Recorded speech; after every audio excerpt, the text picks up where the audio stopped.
Everybody from LinkedIn and YouTube, those on Facebook, thanks for bearing with us. So we're gonna get into the class.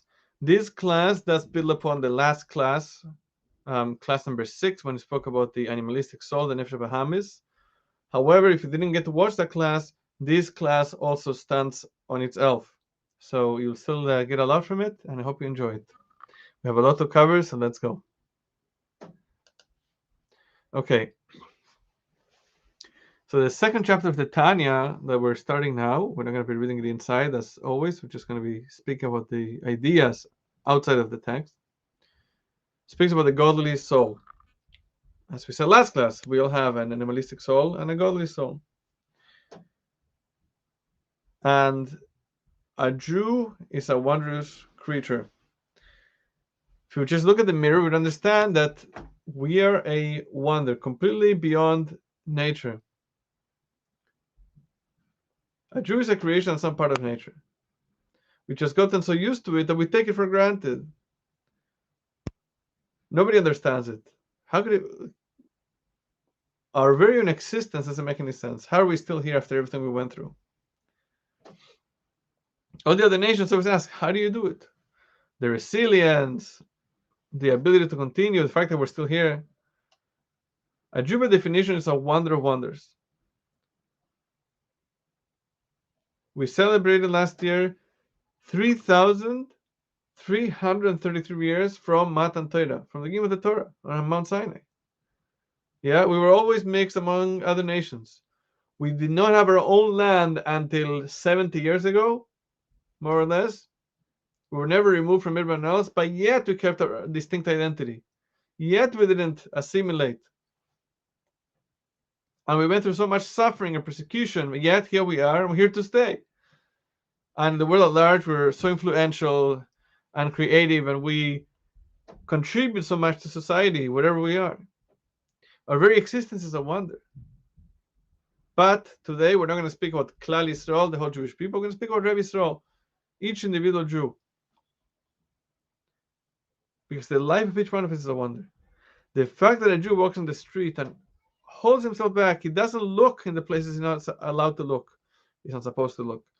He doesn't eat not kosher things that he's not allowed to eat. We wake up in the morning, we give up so much for our time to God. Does that make sense? Do you ever see God? Do you ever hear God? Do you ever speak to God?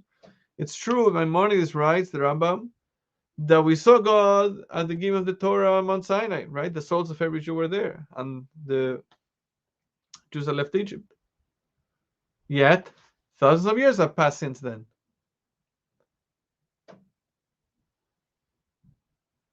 There is no machine to prove that we heard Hashem 3,300 years ago, 333 years ago.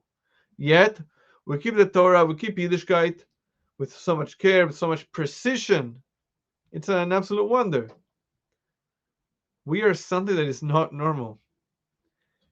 Yeah, we dedicated last class to understanding how we're low and egotistic, animalistic, and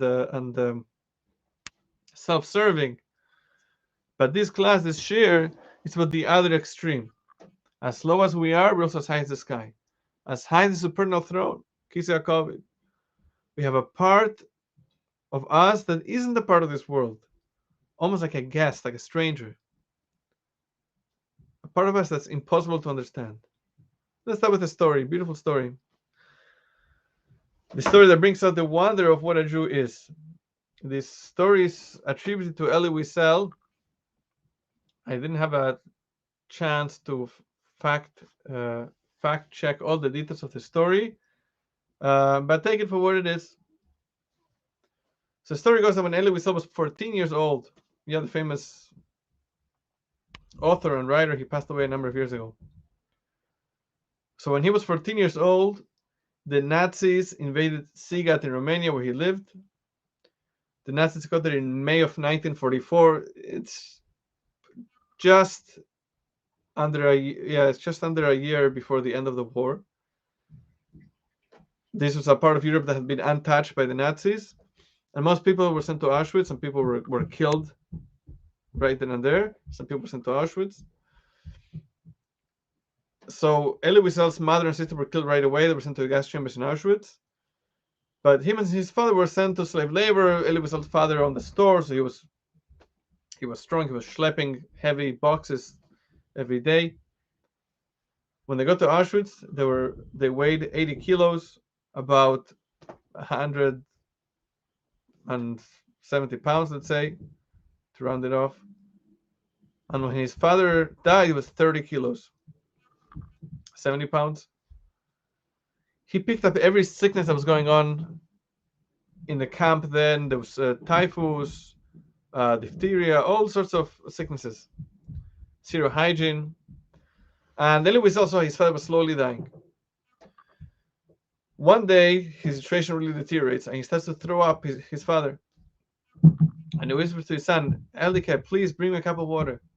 And as the officer hears the whispering, goes inside the barracks, and shoots Elie Wiesel's father. Elie, in front of his eyes, sees that he can't save his own father. He is the one supposed to take care of him. In Auschwitz, Elie Wiesel knew a teacher of Talmud. They became good friends, and every night after the slave labor, they would sit down together and study Talmud off by memory. They would study together in Yiddish. That was their defiance, that you could destroy your body, but you can't destroy your souls. And they sat and they studied Talmud together off by memory. And they forgot about Auschwitz for a few minutes. One evening, just before the end of the war, after Elie saw so much suffering, he saw more than 300 years of history in half a year. A 14-year-old boy. The teacher calls it to another barrack, another block in Auschwitz. Sitting inside there are 3 rabbonim, 3 great rabbis, 3 great scholars, and the one in the middle who was serving as the Av Beis Din, the head of the rabbinical court. He says, Elie, you grew up in a Hasidic house. You grew up in a house of God-fearing Jews. We're having here at Din Torah a rabbinic court case against God, so to speak. We are, so to speak, taking God to court. How can he allow these things to happen against all the promises he made to us? And you, Elike, you're going to be a witness and tell us everything you've seen and experienced. It was a moment out of this world. But then again, the whole Holocaust is out of this world. They wanted to paskin, to rule by the strength of the Torah, that this has to end. Elie Wiesel acquiesced, he got up, he spoke about his mother that was murdered, his sister that was murdered, his father was murdered, the shochet, the ritual slaughter of his town that was murdered, about the whole world that was destroyed. And the rabbonim, the rabbis, they sat and they listened, and they heard from other witnesses too. And a few days later, the evening came for them to make a decision. Yeah, when you have a court case, the judges make a decision. So they have a Beis Din, the head of the court, gave the ruling that, God forbid, if you could say such a thing, we don't understand what's going on here in Auschwitz, but God has to stop it immediately. And it was dead silent.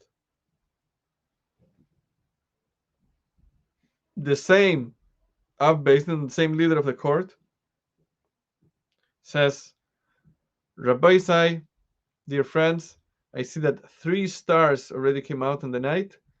We can already daven mighty, we can already daven the night prayers. And they all stood up and they silently davened the evening prayers to the same Hashem that they were demanding a minute ago to stop what's happening in the world. Then they get up and they pray to him with the same devotion. How could that be? Here you have 2 opposite things. But a Jew is a wonder. And we don't even understand how much a Jew is a wonder that could do these 2 opposite things. The climax of this is the Parasha of Lech, where God tests Avraham Avinu, for a total of 10 times. Avraham Avinu is a person that Lech Lecha means like go for your own sake or go to yourself, in a deeper meaning. He's the man, the Jew that kept going even when there was no reason to keep going. Maybe even he himself couldn't explain to why he kept going, why he kept believing in God and doing what God wants, even though everything God promised to him was taken away. He was tested 10 times, but what's the common denominator amongst all the tests? Each test was something else, to test him about money, test him about cover, the respect and glory. But what did they all have in common? Each test broke a promise that God had made to him. Hashem told him, you're going to have this, you're going to have that. Hashem created expectations, aroused his hopes, and then tore the promises to pieces. All the tests go to the same place, to cast Avram Avinu to the ground, to test him. Is he going to continue or not? Is he going to continue when there's no logical reason to continue? Even when he's not interested, even when there's no explanation why. Why did God do that? Why should I continue? And we know he kept going. God told him, promised him 3 things. Number 1, he's going to get the land of Israel. Number 2, kavod, honor. He told him you're going to have the key to all the blessings of I will bless everybody that blesses you. Everybody will honor you, therefore. And number 3, you're going to have offspring. And Hashem goes and breaks each one of the 3 promises. Number 1, the promise about the land, right? Him and Sarah, they traveled to the land of Israel with great excitement. They get there and there was a hunger. And the Medrash tells us there was the very first time in history that there was a hunger. So the land that they were dreaming about becomes a place of disappointment, a place of hardship. And they need to leave and go to Egypt. What happens when they get to Egypt? They take his wife captive. And he actually asks her to say that she is not his wife, rather a sister,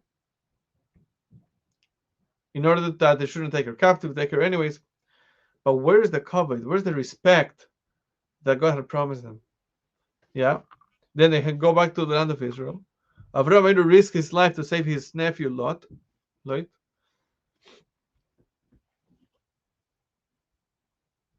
Yeah.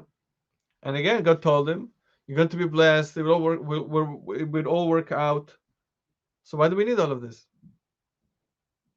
Then everything works out. And he sees you can trust in Hashem and it works. Everything turns out okay in the end. But then came the hardest test number 3, about his offspring. Hashem told him we're going to have children. But he's in his 80s, he's 85, he's 86, doesn't have a child. So when he's 86, he gives up hope, and takes another wife, Hagar. She becomes pregnant. Oh, there's hope. A terrible fight ensues between Hagar and Sarah, and Hagar almost loses the pregnancy. In the end, she comes back to Abraham's house. Then, big simcha, big joyous occasion. Ishmael is born. On top of that, 13 years later, Yitzchak is born, Isaac. So the blessings come true. But then everything comes down. Everything collapses.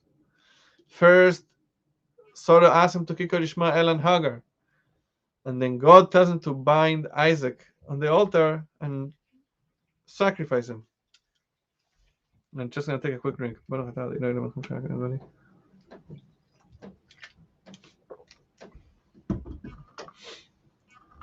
So which test is harder?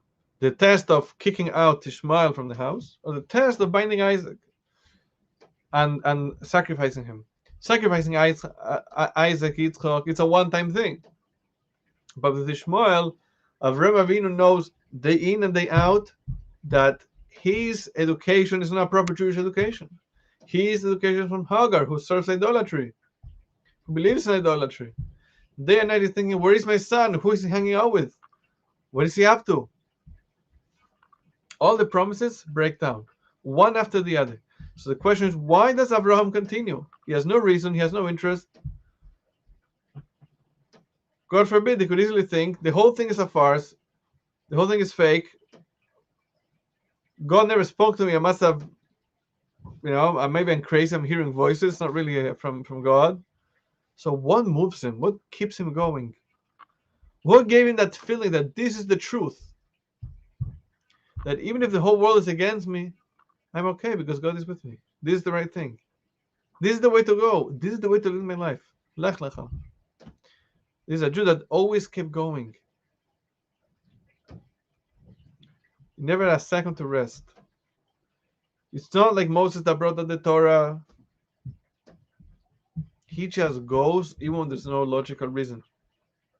So where did he get the strength from? Where do we get the strength from? To live like a Jew in 2022, to go to shul, to go to synagogue, do all the things that we do, to restrain, not to do things that are not kosher, not to look the things we're not allowed to look, to live the way that we do. What moves us? What motivates us? What is the source of our faith? We say, Ani ma'amin, I believe. But what's faith? Is faith just saying, I don't understand, I'm doing it anyways, it's a baloney, I'm just doing it anyways? I have nothing to say, so I just believe it's true? So here, Alter Rebbe answers all of these questions in the second chapter of the Tanya. And he says, I have a second set of news for you. The first set of news we already got in chapter 1, our last class, right? First set of news is not such good news. We are thrown to the ground. We have an animalistic soul, selfish, self-centered, short-sighted, that primitive instinct that it's all about survival, living life to the fullest, enjoying this world as much as we can. So after throwing us down so much, the Alter Rebbe, the author of the Tanya, now brings up all the way that there's no teaching of the Torah that uplifts a person like chapter 2 of the Tanya. Like these few lines. Who is the person? Who is the Jew? Who is the me?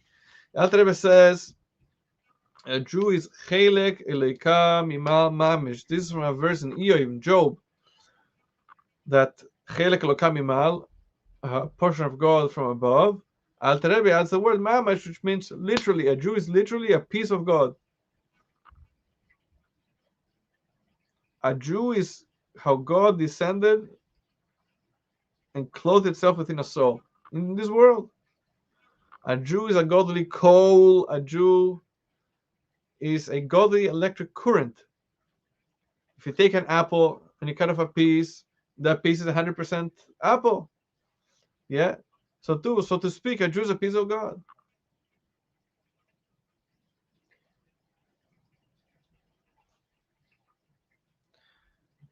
Within each and every Jew, there's a spark of spirituality, a spark of Hashem, a spark that's above nature.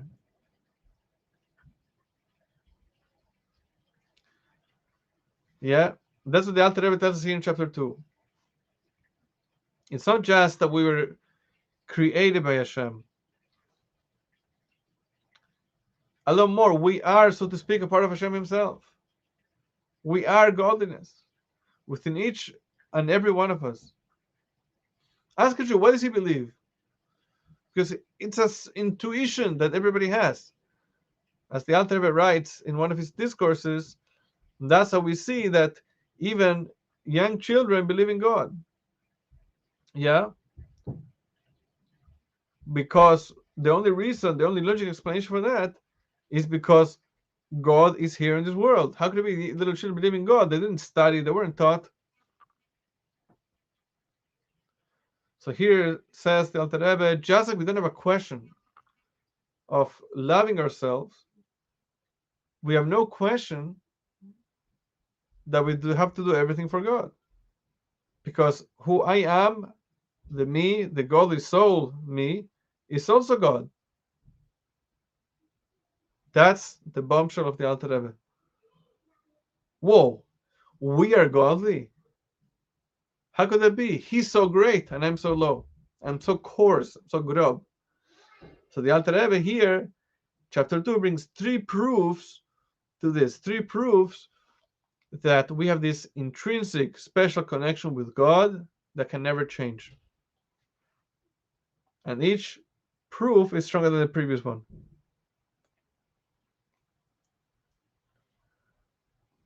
Proof number one is going to speak about the concept of blowing air. That it says in Genesis, when God created man, he blew from his, so to speak, you can't say such a thing about God, but so to speak, God blew from within him a breath of air and blew that into Adam, the first man. That's where his soul came from. Number two, that the Jews come from God's primordial thought. And number three, that we're his children. We have that intrinsic connection of a father and son. I see that it's getting late, and we're going to stop here, I think. I will try to do either later on this week a second class to finish this first part of chapter 2, or we will wait until next week. Yeah, but I see it's already 20 minutes. So we're going to stop here. Hope you enjoyed it. Again, I'm Rabbi Chernitsky, Director of Kaballah of Newfoundland. If you have any questions, comments, concerns, you could drop us a comment here, or you could send me an email, rabbinewfoundland@gmail.com. You could also check out our website, rabbinewfoundland.com. Anyways, stay safe, everybody. Have a wonderful day.